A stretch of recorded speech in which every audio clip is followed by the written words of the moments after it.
update ng bayan, maasahan anumang panahon.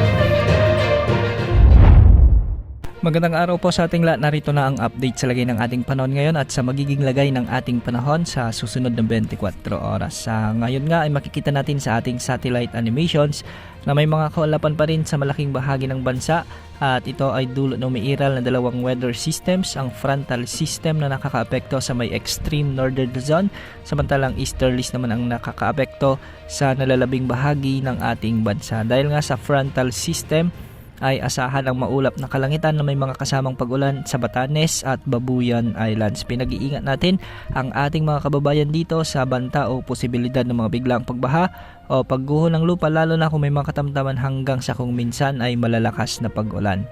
Samantala sa Zamboanga Peninsula sa may BARMM at Palawan ay magiging maulap hanggang sa maulap din ng mga kalangitan na may mga kalat-kalat na pag-ulan at thunderstorms at ito ay dulot ng umiiral na mainit na easterlies. Posible pa rin ang banta ng mga biglang pagbaha o pagguho ng lupa, lalo na kung may mga katamtaman hanggang sa kung minsan ay malalakas na pag-ulan. Sa nalalabing bahagi ng Luzon ay asahan naman ang mainit na panahon o malinsangang panahon, ngunit magiging bahagyang maulap hanggang sa maulap rin ang mga papawirin na may mga kasamang isolated rain showers and thunderstorms.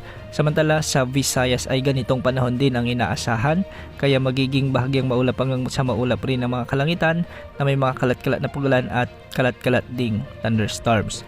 Para naman sa nalalabing bahagi ng Mindanao ay makikita natin na may mga minsan ay malalakas na pag-ulan at ito ay dulot ng mga severe thunderstorms na pinaiiral ng easterlies. Posible pa rin ang banta ng mga pagbaha o pagguho ng lupa, lalo na kung may mga umiiral na severe thunderstorms. Para naman sa lagay ng mga pag-alon sa ating karagatan, ang extreme northern Luzon o ang mga baybayin sa may extreme northern Luzon ay posibleng umabot ang mga pag-alon hanggang 2.8 meters.